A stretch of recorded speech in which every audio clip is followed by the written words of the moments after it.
Good evening and you're welcome to PM Express Business Edition.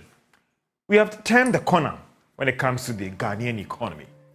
Those are not my words, but that of the Minister of Finance, Ken Ofori-Atta. But how does this impact on government in its quest to stabilize the economy when it comes to its actions? And what about the impact on the operations of the private sector? After all, if things have stabilized now, can we all go to sleep? The IMF staff report, when they conducted their assessment of the economy, said that the economy has shown signs of stability. The World Bank also, in their recent assessment of the economy, said that, well, it could recover fully in 2025. But with all these things, what are the private sector saying? How is this recovery impacting on the operations? And are we there, or we are rather on the road to the recovery, or indeed the corner has been turned? Well, I'll be engaging from the private sector, the president of the Association of Ghana Industry, Dr. Humphrey Yimdake. He is with me in the studios here. And Doc, thank you so much for your time, and I appreciate it so much. And also, take us back to the classroom. Of course, when it comes to Economics 101, Dr. Edu Sarkodie, to tell us what are the ingredients to look out for when you are assessing an economy that is stabilizing or is turning the corner or has indeed turned the corner. It's about the economy, the stability, and the recovery. Is it a myth or a reality? All these things. PM Express Business Edition is brought to you by Charity Properties and Syntax Tank. We'll be right back after this break. And welcome back to PM Express Business Edition. It's brought to you by Charity Properties, and we develop spaces as through we're going to occupy them ourselves. And Syntax Tank, it's strong, it's tough, and also Alombo Beaters experience the greatness in every moment, and also the Ghana AIDS Commission. These are our sponsors on board this PM Express Business Edition. Now, Syntax Tank, and no matter your water need, Syntax Tank has all. Now, Syntax Tank is first to introduce double layer tank, and now you can have as many layers as you want. Syntax Tank is first to introduce wide inner layer tanks in Ghana. We also introduced to you the customer space order to let you order new color or size of preference. Syntax Tanks gives you the longest warranty of 7 years, which no other tank can give to you in Ghana. So whether your water consumption, size, project, or demand, choose Syntax Tank. We have agents nationwide. And also call us on 0244 335 168 or shop online at syntaxgh.com. Syntax Tank, a year strong, a year tough. Our Charity Properties desires our wishes. Beauty is a promise of happiness, and passion is everything. Now, thinking about buying a new home? Talk to those who build with passion. The Saloon Square is a new gated community developed at Sakumono, developed by Charity Properties, a one-of-a-kind, well-planned luxury that you experience. Contact us on 0553 662 366. Charity Properties, sophistication and class. That is what they stand for. And as PM Express Business Edition, as you look at Ghana's economic recovery, is it a myth or a reality? And what about the private sector as well? And how is this recovery impacting on the operations?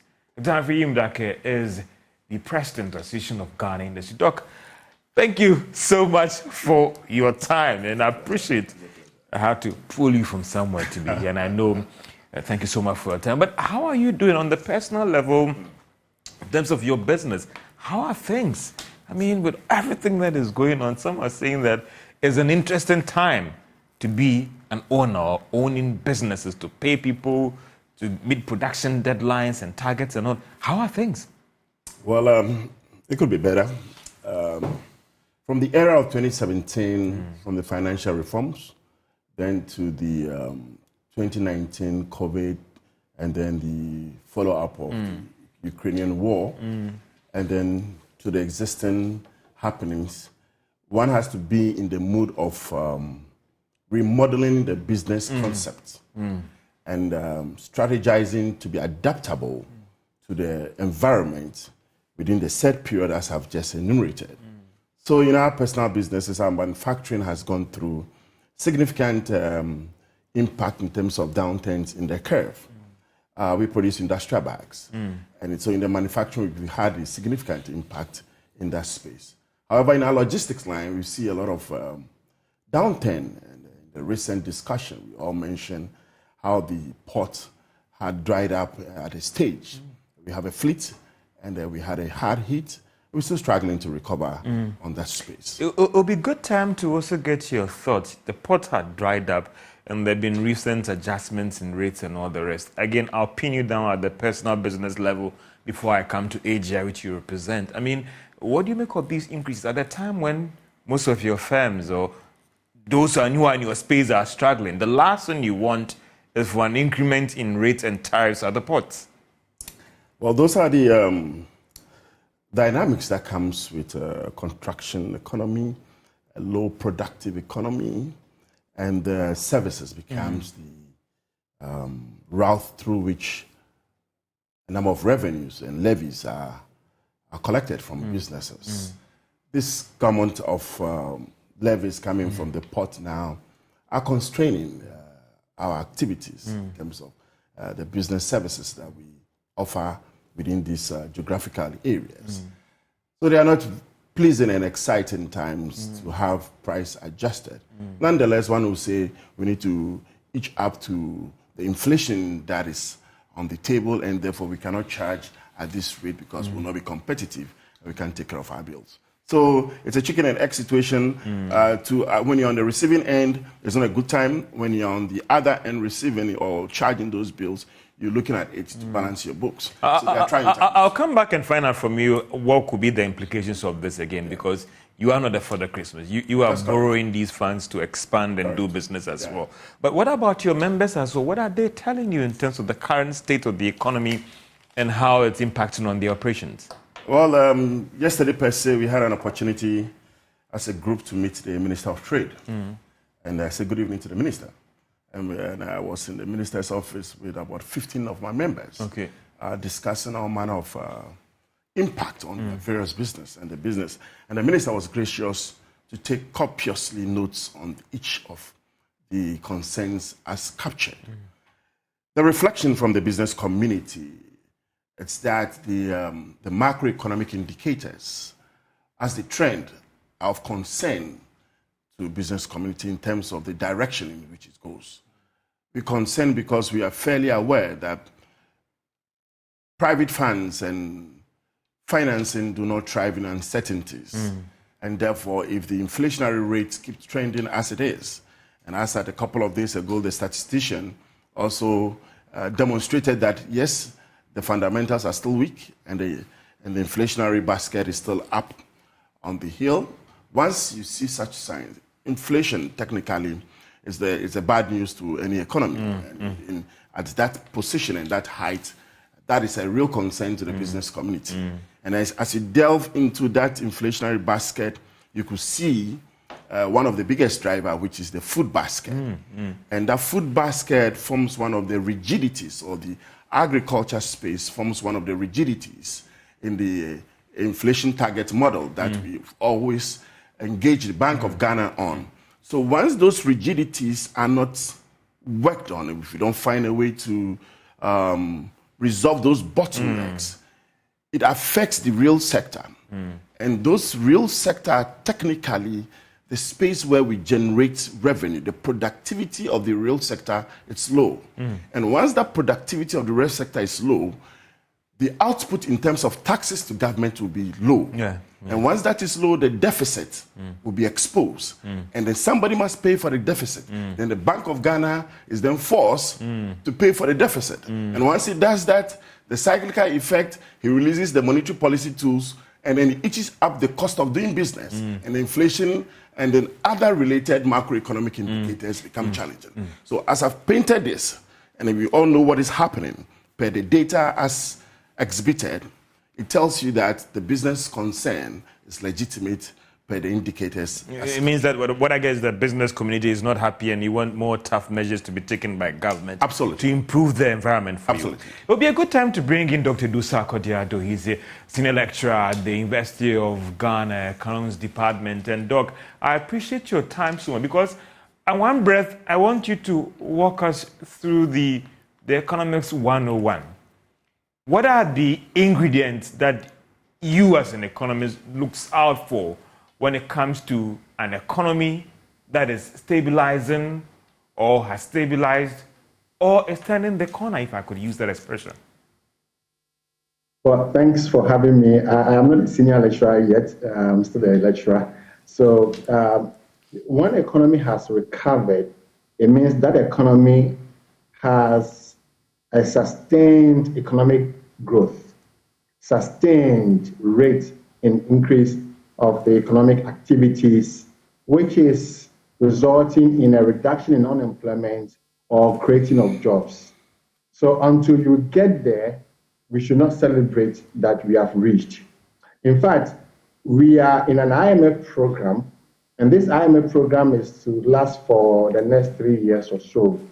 And I am of the firm belief that Ghana can reap the full benefit or full recovery, as in the benefit from the IMF program, towards a recovery when we have completed the program. Because the financing from the program is spread, is being given to us in tranches. And so as long as the money given to us and other support are coming in tranches, we cannot get the full recovery, until we complete the IMF program.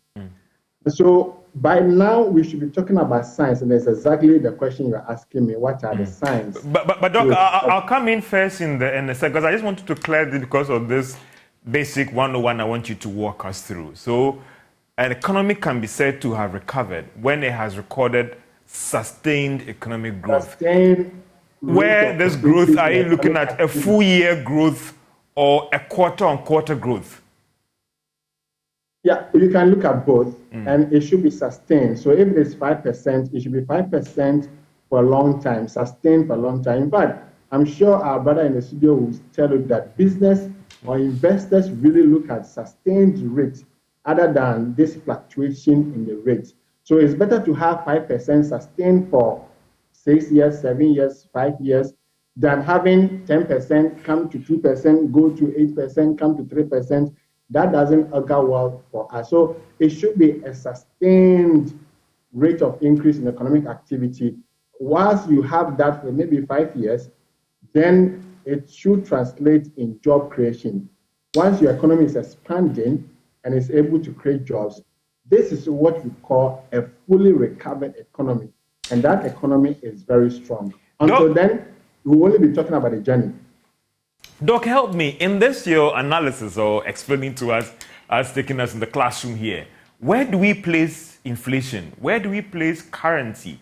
And also maybe where do we place revenue and expenditure in terms of the ingredients that one should look out for in making that assessment that an economy has recovered? Okay, so thank you. So that's exactly what I was going to say about the journey. Now, the full recovery of economic activity is premised on macroeconomic stability and fiscal consolidation. And that is the journey to the recovery. And I must say that it is exactly what is contained in the IMF program and the budget statement as read to us this year and next year, maybe 2025 and 2023. So you have, first of all, you must have a fiscal consolidation where you are able to narrow the gap between revenue and expenditure. How you do it is up to you. You can increase the revenue and or reduce the expenditure. I am not a student of reducing expenditure because in that sense, you are asking government to stop constructing roads, to stop giving you light, stop giving you water, etc., etc. What I can preach is for government to be prudent in its management, and then you can also raise the rest. So the fiscal consolidation is key, keeping your budget deficit low, keeping your debt to GDP low, keeping your debt service cost to revenue low. Currently, it's very high. That is why I went for the DDEP and other external deficit. Then the other angle to the ingredient that you are asking for, what should we do to get a full recovery? is also the macroeconomic stability. And that's why we place inflation. In the macroeconomic stability analysis, we're talking about so many things that our brother in the studio has already touched on them. Inflation, first of all, inflation, we all know that inflation is a thief that steals the value of our money. And so if the thief is small, if the inflation rate is small, it is good for us. A lower inflation is for us. I've always believed that a single digit inflation for Ghana is okay. If we're able to keep it around 9%, 8% for a long time, for say 2 years, 3 years, it's okay for us. Then the exchange rate depreciation, the movement in exchange rate is also key, because if you have an import dependent economy like that, any trigger in the exchange rate will increase the cost of living. And that is why exchange rate feeds into inflation all the time. In fact, we can make reference to the Ghana Statistical Service release of the inflation figures, and we know that the imported inflation is higher than the local inflation because of the effect of the exchange rate. We also know that the Bank of Ghana said that they made a loss of 5 billion Ghana cedis last year because of the impact of the exchange rate. In fact, last year, the Minister of Finance also affirmed that the country lost 90 billion. In fact, in other words, the Ghana government added 90 billion Ghana cedis to the debt. This is not physical cash. This is not borrowing from anywhere. This is just due to the effect of the exchange rate. The exchange rate effect on the development of the public debt is 29%. And so you must have this stability. You must keep inflation low and stable for a long time. You must keep the cedi depreciation. Again, I want to project single-digit cedi depreciation, exchange rate, I should say. Exchange rate depreciation. Depreciation rate is different from the exchange rate. The exchange rate we quote is, say, now I think it's 11 cedis to a dollar. But the depreciation rate is what has been quoted as 21%. So the change in the rates.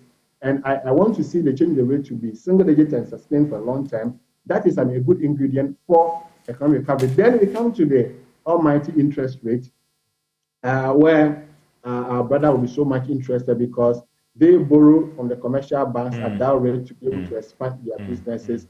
And so if the rate of borrowing from the commercial banks is so high, they are unable to borrow. And even if they borrow at all, it will come at a high cost to them. And so this macroeconomic stability, fiscal consolidation, they are key ingredients for the economic recovery that we are talking about. And they must be present until we're able to get low inflation and stable inflation. We're able to get low and stable exchange rate, low and stable interest rate. We are not there yet. We are not even close. So we should get all these things before we get a recovery. But let me clarify. I know your next question is coming. Let me clarify this. The Minister of Finance has indicated that the GDP growth rate is revised downwards from 2.8% to 1.5%. And some people think that it is contraction. Well, my understanding of contraction is when the value of the economic activity is rather declining. And you only see the value declining when you see a negative growth rate. In other words, the GDP of 2023 will be lower than GDP of 2022. That is why you see contraction. But as long as the growth rate is positive, even if it's 0.1% positive, it is still expansion.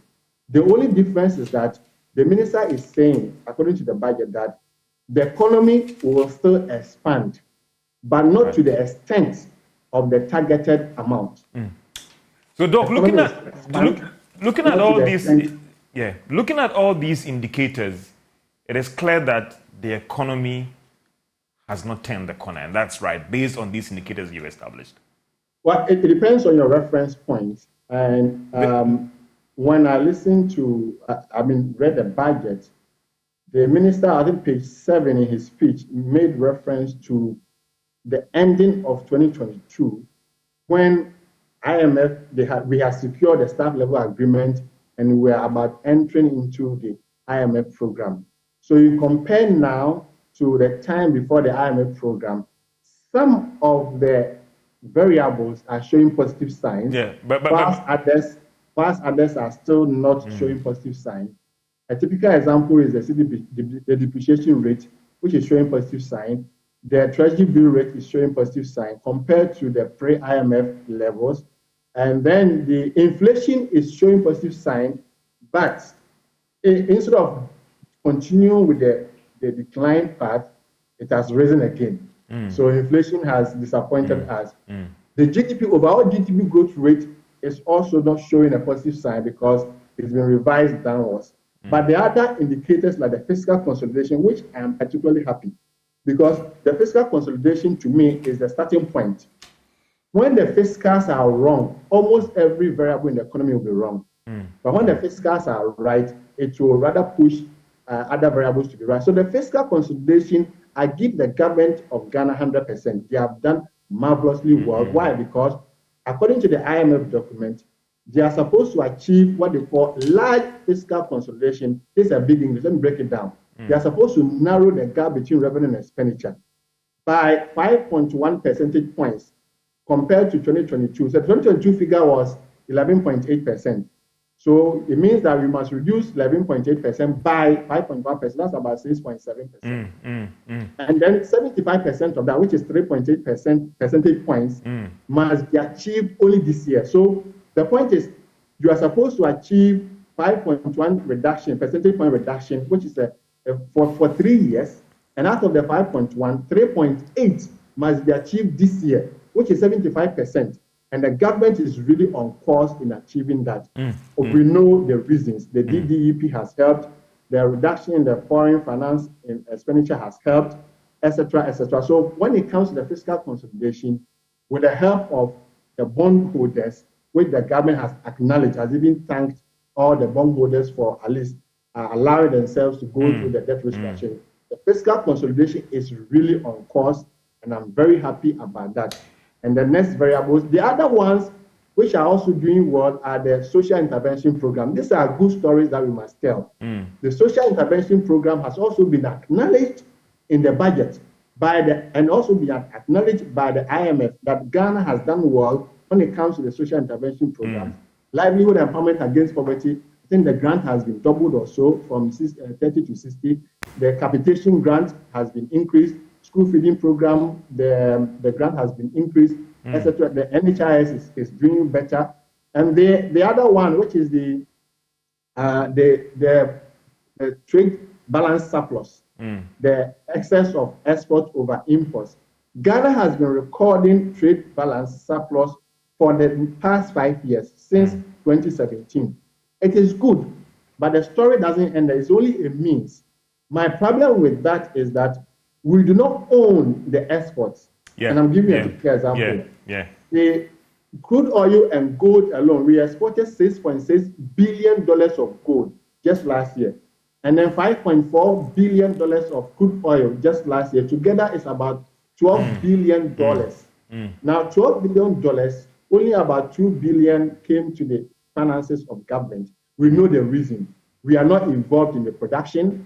The private sector has invested, and they are reaping the benefits. And therefore, my recommendation is that going forward, the government of Ghana as a state must be involved in the production of gold and crude oil. This 16% or less than 20% participation rate or participation interest is not good for us. Botswana is doing it, Saudi Arabia is doing it, Qatar is doing it. They are all doing production sharing. Ghana is doing concessional mining. This is not. But Doc, I get you. So we are showing the signs of stability, but the economy hasn't stabilized, and that's a fact based on the indicators that you shared with us. We have seen signs of some of the variables and some of the sectors, but we haven't recovered fully. This is not a point for anybody to sing songs of praise. We haven't gotten there yet. We must make sure that we are on the right path, and I'm saying that Ghana can only reap the full benefit of the program and recover and grow and create jobs after we have exited the IMF program, because the program is for 3 years and the financing will be given to us in tranches. When you are going to receive financing in tranches, you can't expect a full recovery in 1 year. So some of the sectors are showing positive signs, whilst others are still showing negative signs, but at least the good signs are giving us hope. As investor confidence restored, and that should give us to the full recovery which we expect way back in 2025 or 2026. I'll be coming back to you, Doc, about how this posturing is impacting or could impact on government stance on policy, because sometimes when you think that you are there, you slow down. But let me come to the AGI president. And again, for you at industry level as well, to find out from you, do you see this sign of recovery impacting on your operations, or you see that it's still a long way? Because yes, city was terrible some just last year. Now we've seen some marginal stability. Some are saying that, listen, the macro numbers, no matter how good they are, if it's not impacting on one's pocket, let's forget about it. At the industry level, at private sector, this expected signs of recovery, is it impacting on your operations, or you're still yet to trickle down to your business when it comes to the private sector? Great. Before I take that, I would have loved to pose a couple of questions to Doctor when he mentioned the subject matter of contraction. Yeah.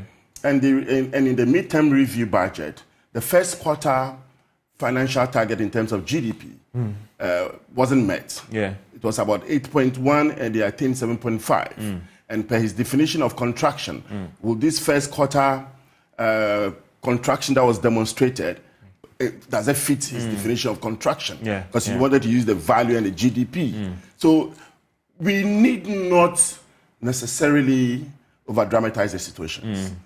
We of the private sector are looking out for the impact.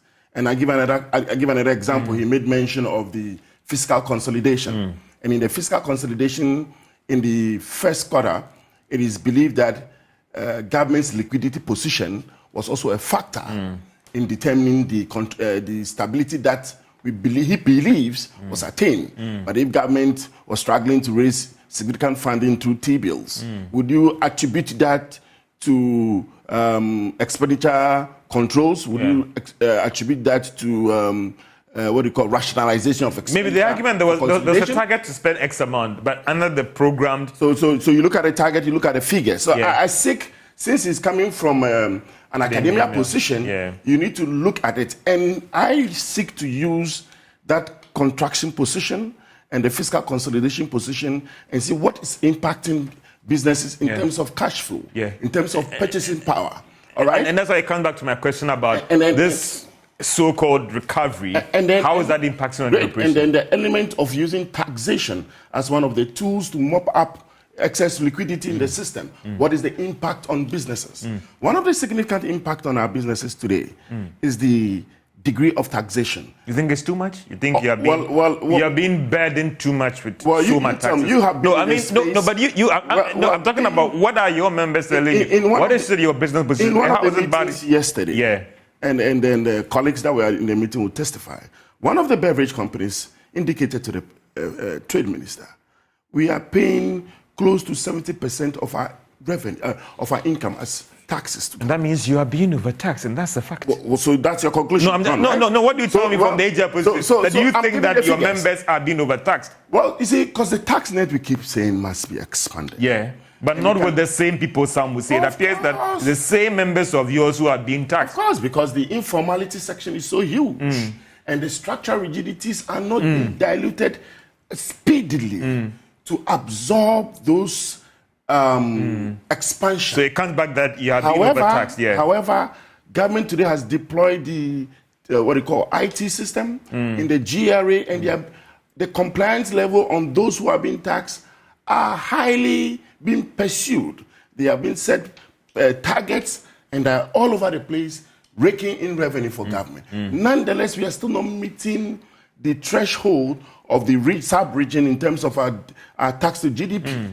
So it comes back to the situation that the real sector, the productivity position of the real sector is still low. But Mr. Dak, it's serious. If one of your members claim, this could be a big player in the industry, that paying 70% of their revenue as taxes.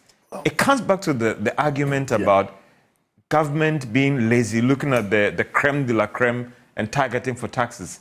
And did this concern come up in your meeting with the Trade Minister, that it appears that the same businesses are being taxed over and over and over? There hasn't been aggressive measures to rope in more firms that are out there to be taxed. There have been aggressive measures, and I've told you that of the IT system being deployed from the port entry system to your various data that you enter through the GRA. They can easily stimulate and then give your tax position to you.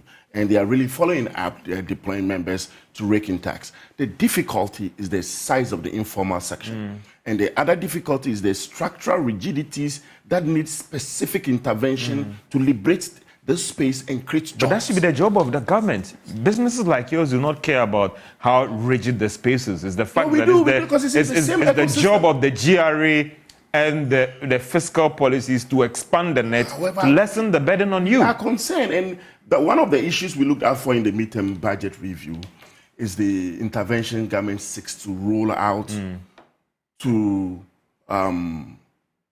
redirect the economy and break the rigidities in the system. And we identify a couple of them. And then we are excited about it. We are engaging government that in implementations there may be spillages. And how do we support you to implement a project like the Obatampa project, the agriculture project? We know government upon governments come in with the promise a revolution to the agriculture space to slow down the inflation basket. A number of them fail, a number of them have concern. PFJ had its own concerns. It had a good intention, but yes, to every project, there's always a learning curve. And then there's a feedback method to help you perfect it. We look forward to supporting government in the PFJ too, and then the various intention of acquiring over 210 hectares of land for farming. That is a laudable one. And then we can support government. Do you want the tax policy of government to be reviewed? Because, and I come back to the point as well, if a firm is paying off 70% of its revenue as taxes, that is sophistication. I mean, you're suffocating you guys. But the question is that at this stage, where we are, government needs those revenue back. But you're just would you believe that government will revise before? Do you want that done? Your wish is not what the government's wishes. But if you, we have advocated for tax reduction, and it's not happening. We have are you not pushing that much? Are you suggesting we haven't pushed? I'm just asking if AGI is not doing. How many encounters have I had? I'm just asking if AGI is not doing much, because if a firm is paying 70% of its revenue, so they claim. So the position is yes, but it's not in doubt that our tax position, the tax burden. And you think it should be reviewed? The various tax components. Bear in mind, once it says that we pay X amount for our taxes, is it CIT, is it VAT, is it a combination of all the various taxes that I didn't interrogate that, but that was a statement the individual made. But the question is, it's never been doubt that we believe our tax positions are high for businesses. And are you pushing government to review those tax measures? Extent of push, we have done this in advocacy over the years. However, I believe that the only route to government is expansion and then expanding the tax net. And how do you expand the tax net? Tackle those rigidities like the agriculture space. Stimulate that space, all right, so productivity will increase. Create new businesses, create new ventures, and target them. Because this informality is so huge. And until you correct that, irrespective of how much you tax the existing enterprises, you might not get a revenue. So it comes back to my question again about this signs of recovery, because it's clear that we haven't stabilized the economy and there's still a long way to go. This signs of recovery, is it impacting on you guys? Of course it is. I mean, it's not in doubt that there has been a degree of circumvention. That one we call that the corner, we bend the corner. So you believe that it's being turned? It's a process. The corner has not been turned. Wait. It's a process. That's why I use the word the degree of circumvention stated by the minister must be weighed against the macroeconomic indicators. And then when you weigh the two, you could determine whether that degree is full, is half full, is 1 quarter. But is it 1 quarter for you? Because you see, is it 1 quarter? And you take it from here. The third and fourth quarter of last year, all right, and we all experienced the depreciation of the cedi and the significant impact it made. The anxiety to have the IMF program signed on was also creating a lot of uncertainties in the market. When we did these two stuff, we realized that there was relative stability in the cedi. And then there was some extent of confidence on the market. Would you so say that by those two achievements, there was some degree of stability and there was the circumvention of the corner to some extent or the degree? Yes. It had an impact on our exchange rate engagement. Yes, and most businesses will testify to that. But however, then you go to the next stage, sustainability, as demonstrated by the doctor, that growth must come with sustainability. So as we go into the festive mood in a couple of months, quarter and as we go into the incoming year, and as we know the DDE, a lot of the bonds will be paid next year. What are the ramifications on the economy as you forecast?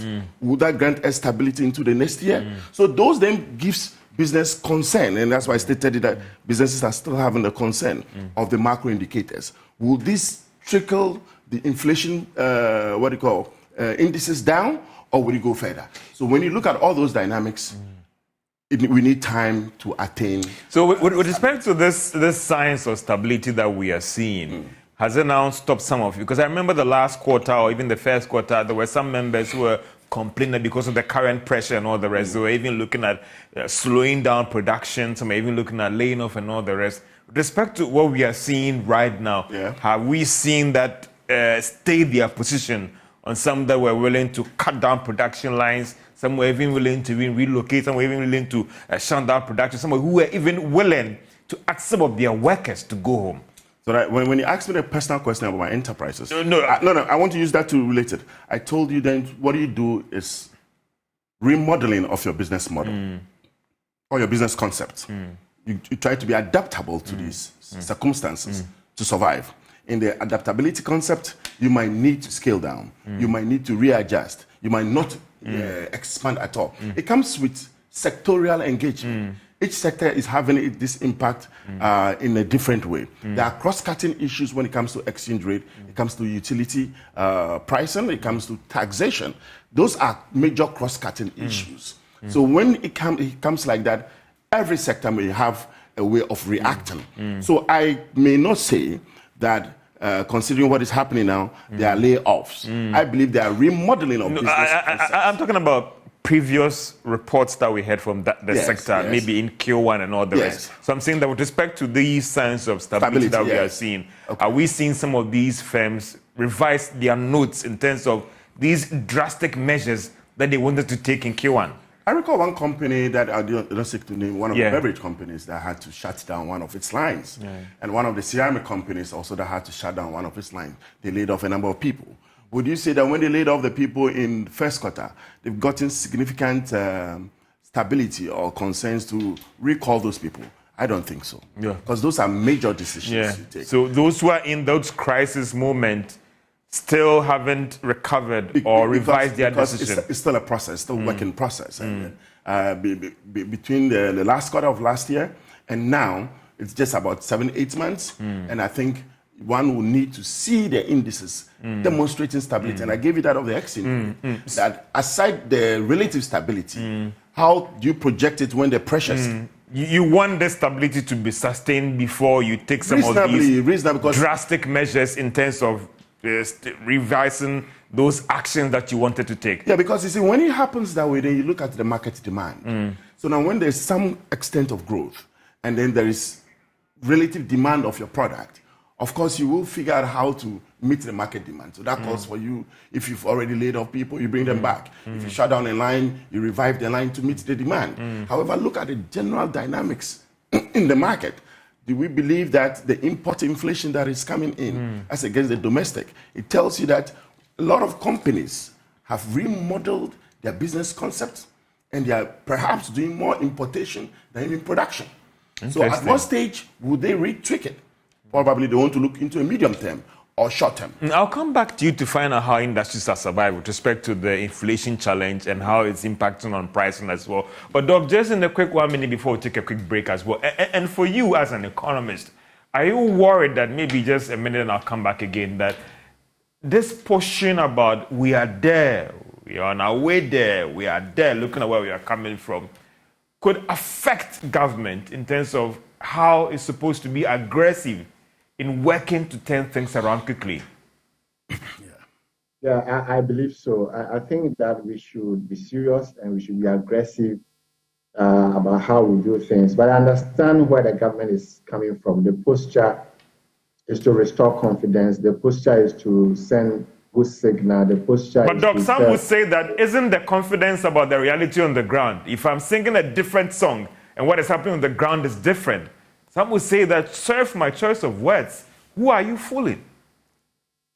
Well, when you look at the data and look at the figures, I've mentioned earlier that some of them are giving positive signal. Some of them are improving. So, of course, as a government, they will sing the good song and say, hey, look, the situation where we were before the IMF program, we have seen some improvement. I think that's the reference point. The reference point is the time before the IMF program, before the takeoff. And to them, the city has stabilized because you and I know, George, that when the city was depreciating so fast last year, it affected almost everybody. When you say GDP, not everybody may appreciate it, but when we say the city is depreciating, everybody, even those who are selling cocoa, would appreciate it. And so I think it is from that point that the government, through the ministry, is saying that we have seen positive signs compared to where we were before the program, and therefore confidence must be restored. And so they need that push, they need that confidence. But the point still remains, I'm not sure that the budget has said that we have arrived. I'm not sure the budget has said that, hey, hooray, everybody clap your hands for us, we have arrived, and everything is fine now. Everything is not fine. Your inflation rate is still 43%. It's not fine, but it's lower than 54%, isn't it? So yes, the posture must be right. And the other one, which I must say before the break, is the revenue generation. We have seen the reason I do not always call for expenditure cuts, I'm afraid. I preach prudent management, cutting down waste and prudent management. But if you say government should cut the expenditure, what we have seen now that the government has cut expenditure by 20% from the debt service cost and also from the foreign finance. Doc, some would argue also that those are just cash transaction dynamics. And in terms of real cuts in expenditure. But Doc, I'll come back to you on that one. So this is PM Express Business Edition as I engage the president of AGI, Dr. Amfidake, and also an economist, Dr. Dusa Kodiado, as well, on the economy, revive, recovery, myth or a reality. Be right back.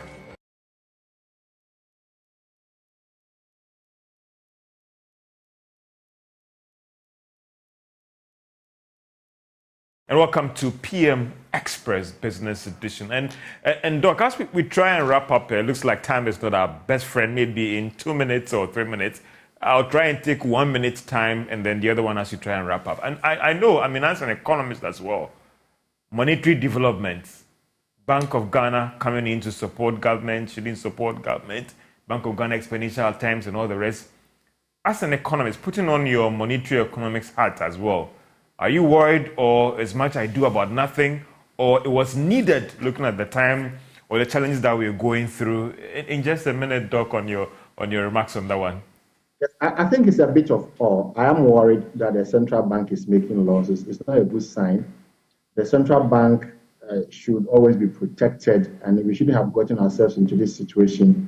But how did we get here?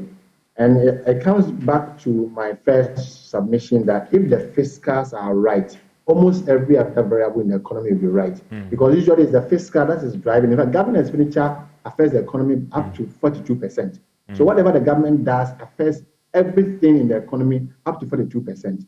And so the Bank of Ghana or the central bank bailed out the government of Ghana from their domestic debt exchange program.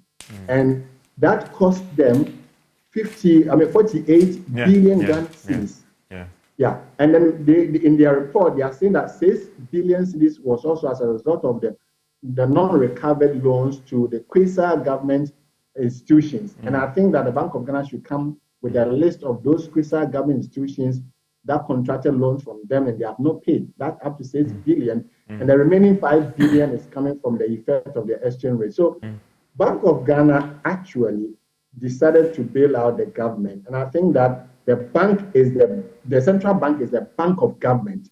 And so they did right by supporting their customer, which is the government, by bailing them out. So they did the right thing. Honestly, I think the Bank of Ghana did the right thing, except that, the mess was so huge, was so big that after helping their customer, who is the government, they also ended up with a loss. And that is why everybody is talking about it. If they had not ended up with a loss, I'm sure we will not be so much interested. But Doc, the quick way I want to come in because of time, and sorry, please, is about what do we do to deal with the issue about never again protecting the Bank of Ghana and ensure that we reduce its exposure to government. Is a zero financing the way to go, Doc? Well, let me start from where you ended. I do not support zero financing. This was handed over to us in the 2015 IMF program, and some of us wrote papers, articles, arguing the point that the Ghanaian economy is still a developing economy, and it's not right for zero financing. Okay. In fact, I haven't seen that in many countries in the world where there's a central 0% central bank financing. The government is the central bank is the bank of the government. Why are you saying that the bank should not give any funds to the government? So I do not support 0% financing. Maybe up to 5% of the previous year's tax revenue is fine. But again, why is the monetary policy not in a good shape? It's because of the fiscals. There's so much fiscal dominance. So two issues I would want to end. The fiscal dominance must be reduced. The fiscal policy must act right, i.e., there must be discipline in the finances. There must be discipline in revenue generation. There must be discipline in the expenditure management. And then secondly... sorry, Doc, I may have to cut in because of time constraints. Apologies on that one. Mr. Your final thoughts going forward in terms of industries. What do you want from government to ensure this stability impacts on your business operation? In minutes, structural reforms must be deployed, and then we see it in the midterm budget outlined under the topic part of the post-COVID program for economic growth under the growth dialogue series the minister seeks to have. It will be painstaking.